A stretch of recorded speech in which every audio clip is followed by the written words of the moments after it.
Chapter 1. The Bet and the Casino Night. Ethan Vale never should have agreed to poker night.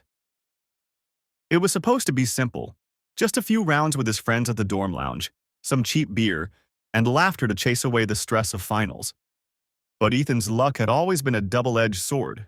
He could charm his way out of trouble, yes, but when it came to games of chance, the universe seemed to enjoy watching him lose. The final hand had been brutal. Ethan's cards were garbage, his bluff transparent, and his smug best friend grinning ear to ear as the chips piled on his side of the table. The forfeit had been decided long ago. Whoever loses the most tonight has to do the dare. The dare was cruel. His friends, snickering, shoved a wig and a silky red dress into his arms. "You lost fair and square," one of them cackled. "Now go make us proud, Ethan. Full drag casino tonight." Face red. "This is insane. You seriously expect me to?" "Yes," they chorused, phones already out to record proof. And that was how Ethan Vale, business major, 22 years old, ended up strapping himself into a dress, stuffing into heels, and smearing lipstick across his lips while muttering curses under his breath. The mirror reflected a stranger back at him, soft curls falling over flushed cheeks, lashes brushing against his skin, and a faint, nervous pout that almost looked convincing. "Fine," Ethan muttered, shoulders squared. "One drink, one dance, then I'm out." The casino glittered like a kingdom of excess. Gold lights shimmered on polished marble floors, chandeliers hung like jeweled crowns, and the air was thick with perfume, smoke, and the faint metallic scent of money being lost and won. Ethan slipped through the crowd, trying not to wobble in his borrowed heels, clutching the tiny clutch bag his friends had shoved at him. He felt ridiculous, but at the same time, a strange thrill ran down his spine, like being someone else for a night, unshackled from responsibility. That was when he noticed him. Damian Rutherfords stood on the balcony above the casino floor, a glass of brandy in hand. He was a man cut from shadows and steel, tall, broad-shouldered, his black suit tailored sharp against the lean muscle beneath. His eyes, a piercing storm gray, swept lazily over the crowd until they caught on Ethan, and stopped. The world around him blurred. There it was, the scent. Sweet, intoxicating, like ripe cherries after rain. A scent that twined around his lungs, sank into his blood, and whispered a single absolute truth. Mate. Damian's pulse thundered. He had built empires, crushed rivals, commanded nations of wealth with a glance. But in that moment, every ounce of power bent itself toward one goal: him. Ethan ordered a drink at the bar, hoping to blend in. But before the bartender could slide the glass across, a presence loomed at his side. "Rum and coke?" a smooth baritone murmured. "Doesn't quite suit you." Ethan turned, startled. The man beside him was devastating, handsome in a way that made his stomach tighten. "Excuse me," Ethan asked, cheeks heating, keeping his voice as soft as possible so his cover wouldn't be revealed. Damian leaned in, eyes glinting with interest. "Something sweeter would suit you better." Ethan laughed nervously, brushing a curl from his face. "You sound like you're trying to sell me a cocktail. Or maybe I'm trying to buy you one." The night unfolded in strange, dizzying colors after that. They talked, words spilling easier than they should. Damian asked questions no stranger ever asked, about his dreams, his studies, the stress of graduation, and listened like every word was gold. Ethan, emboldened by liquor and Damian's unwavering attention, laughed, admitted things he shouldn't. "I shouldn't even be here," Ethan confessed, cheeks flushed. "Lost a bet. My friends shoved me into this dress. Joke's on them though, right?"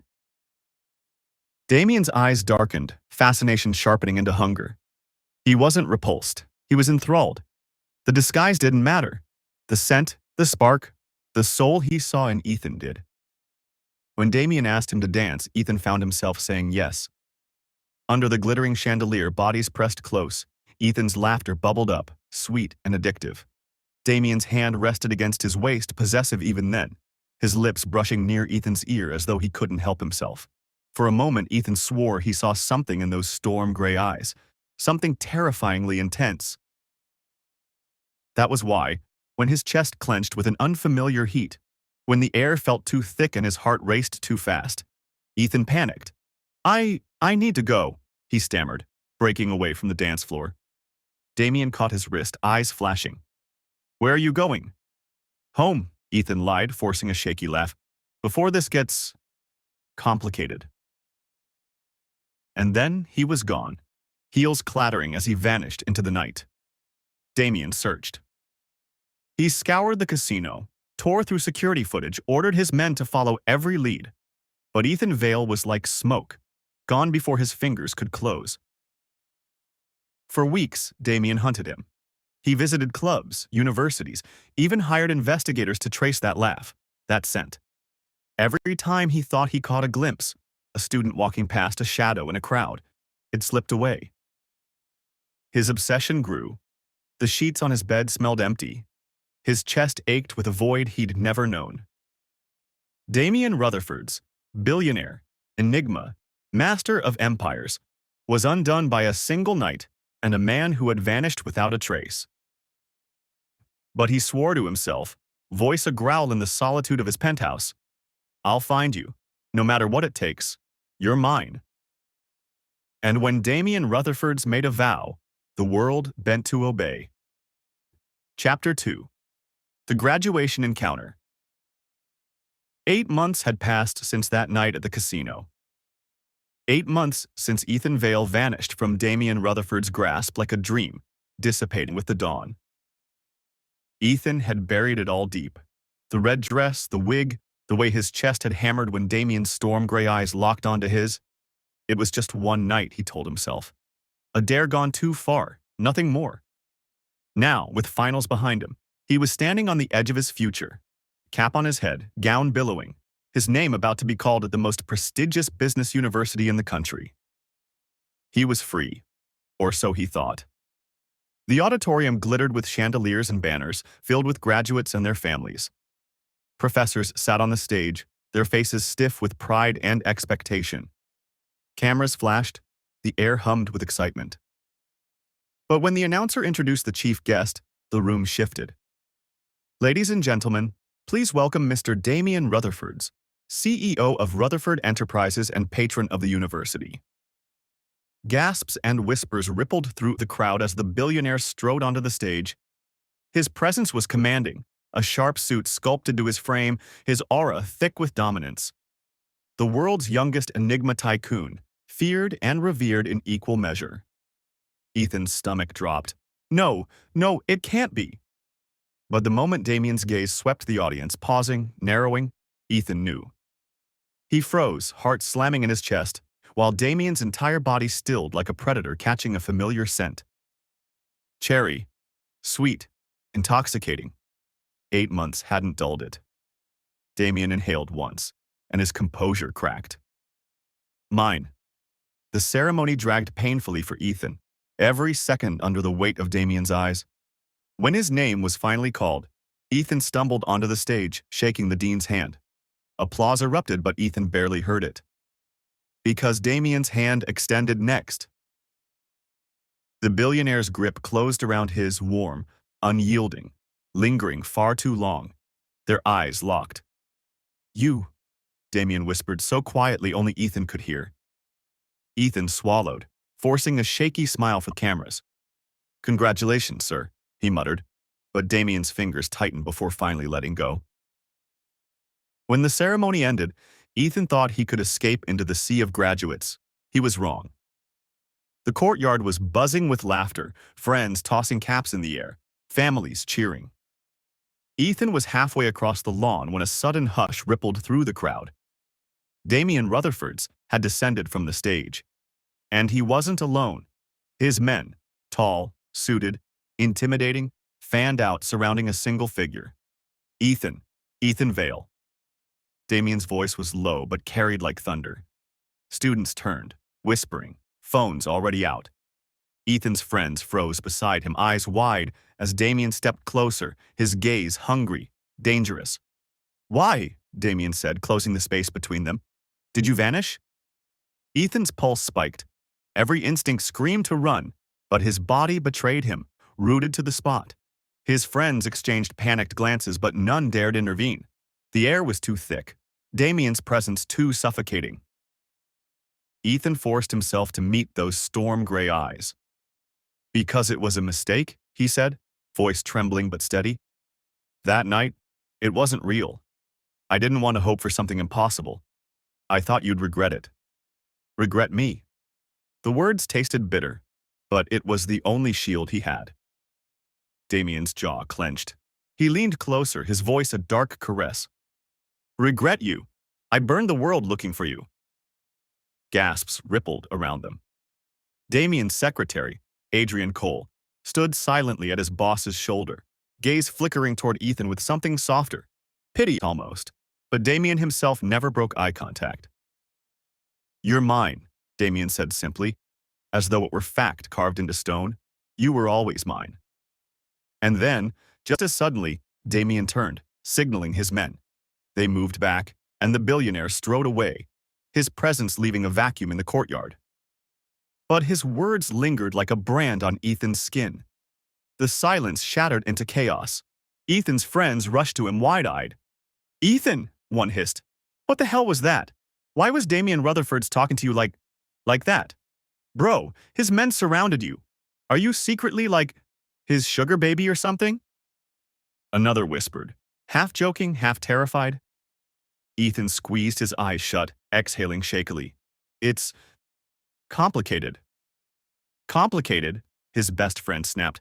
"He's the most powerful man in the country, and he just called you his. Spill!" Ethan groaned, covering his face, but their stares demanded answers. So, reluctantly, he told them everything.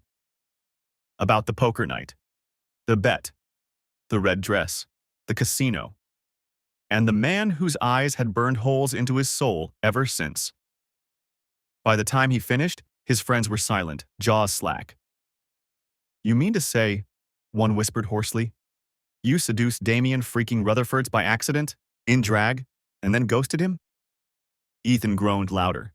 "I didn't seduce him. I just danced, talked. It wasn't supposed to mean anything." His friends exchanged horrified looks. "Ethan," his best friend muttered, pale, "you don't get it. He looked at you like prey he's already claimed." Ethan swallowed, heart hammering. Because deep down, he knew they were right.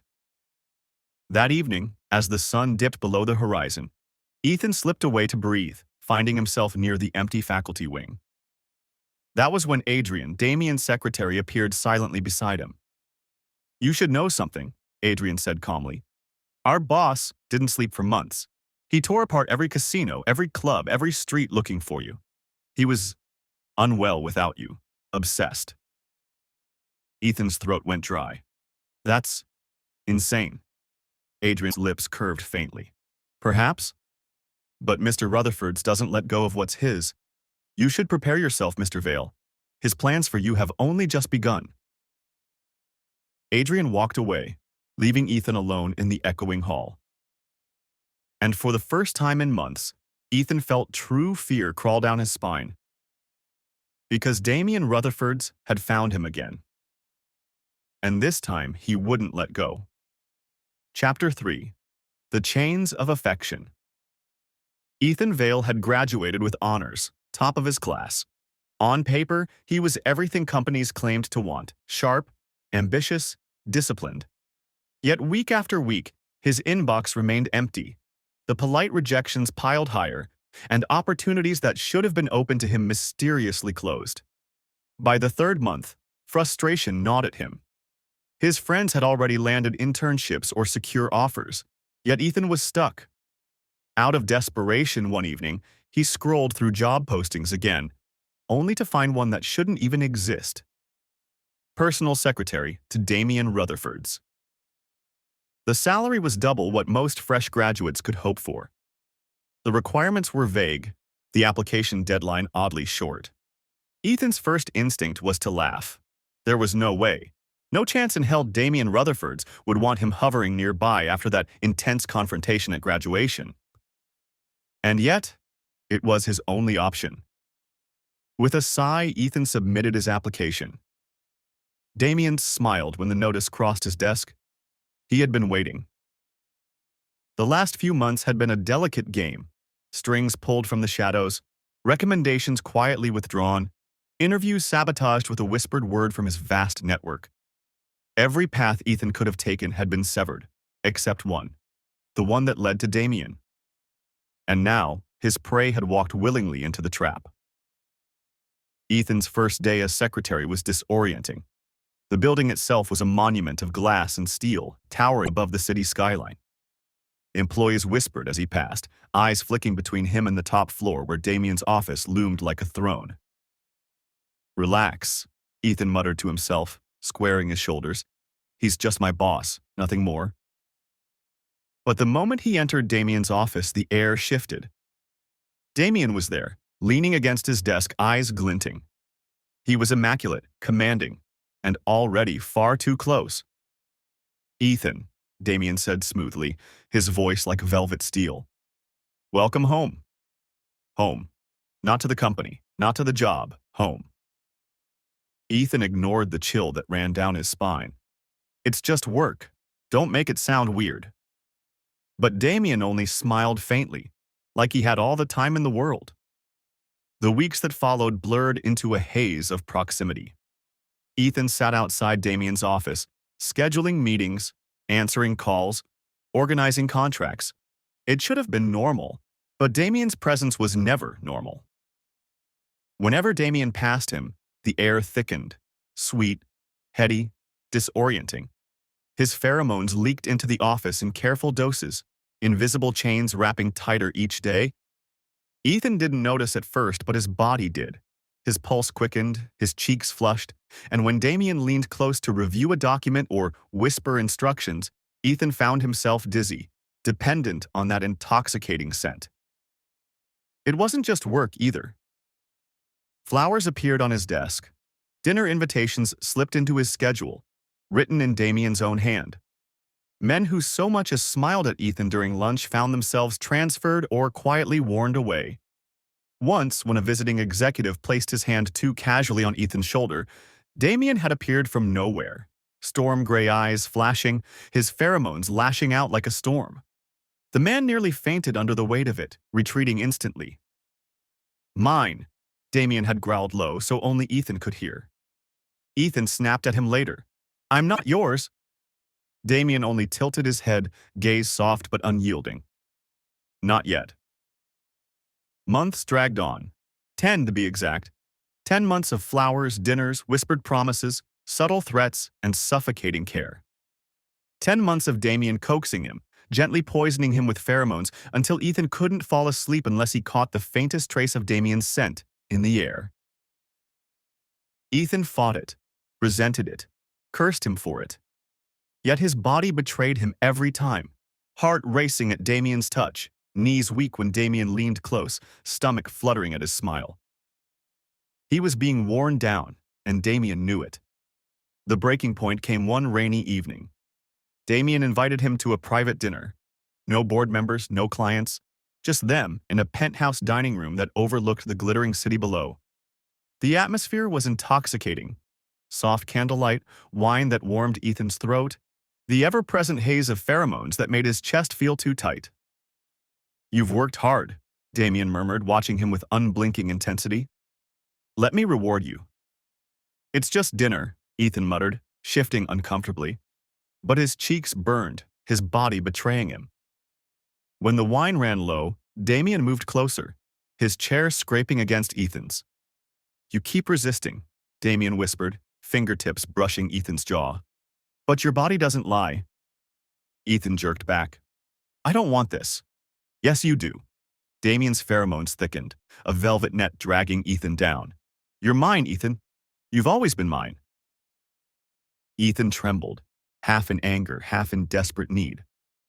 His protest dissolved into gasps as Damian's lips claimed his. Every touch was relentless, every caress both coaxing and demanding.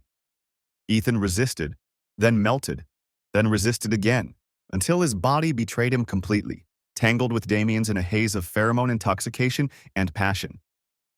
And when the moment came, Damian did what Ethan could never forgive.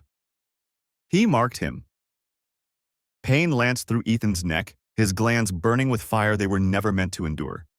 Tears pricked his eyes as he cried out, clutching at Damian's suit, both in agony and disbelief.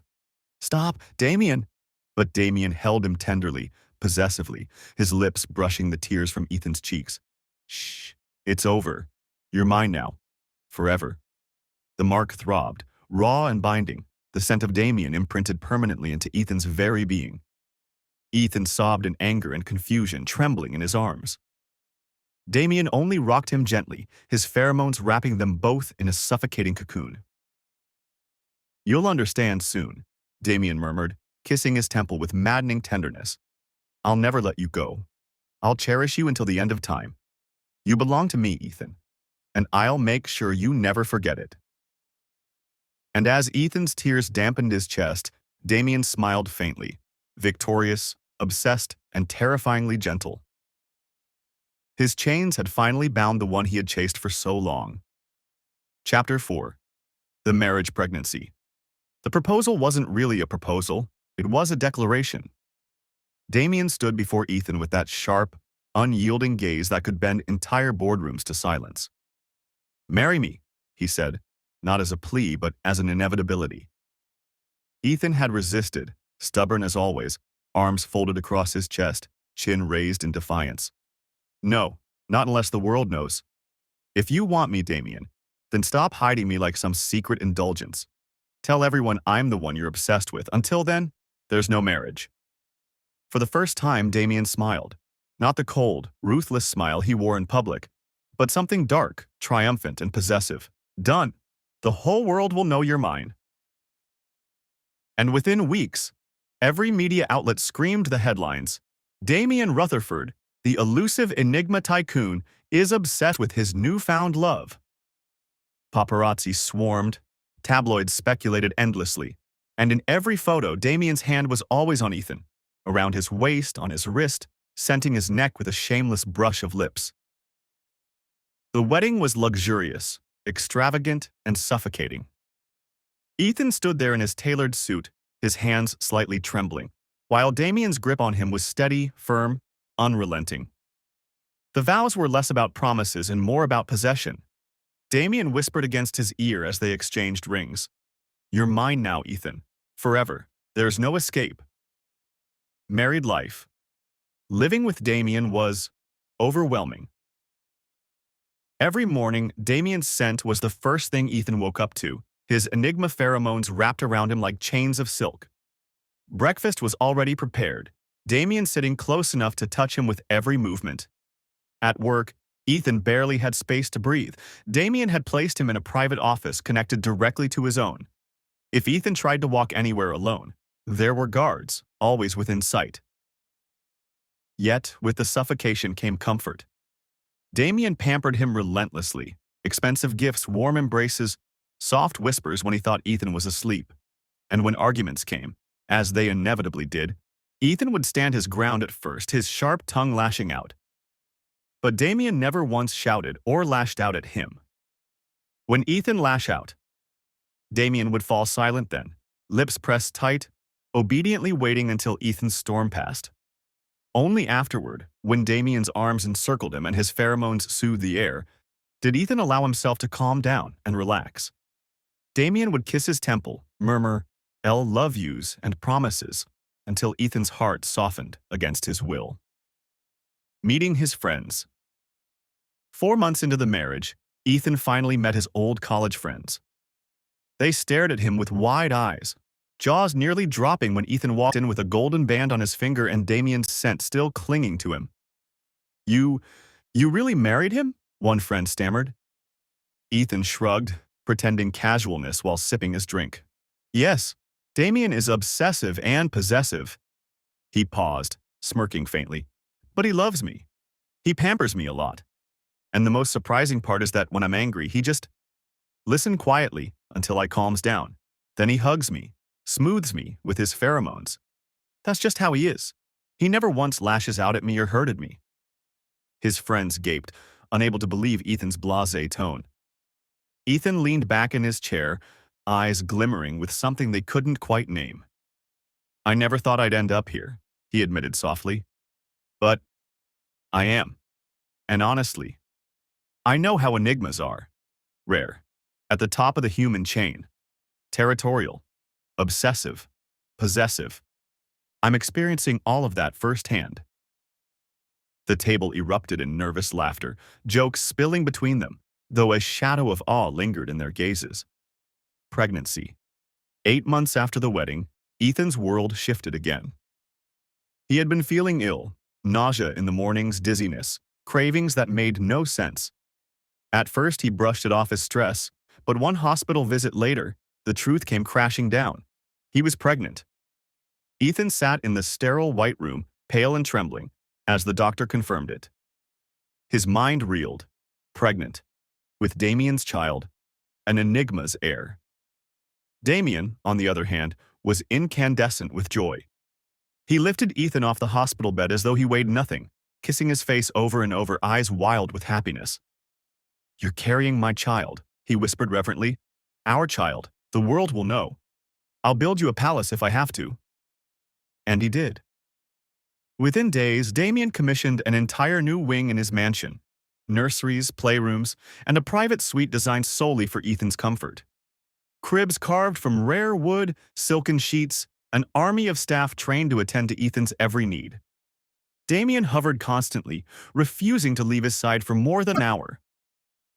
At work, he became an even bigger shadow, adjusting Ethan's chair, bringing him food, massaging his shoulders, flooding the office with his soothing pheromones whenever Ethan so much as sighed.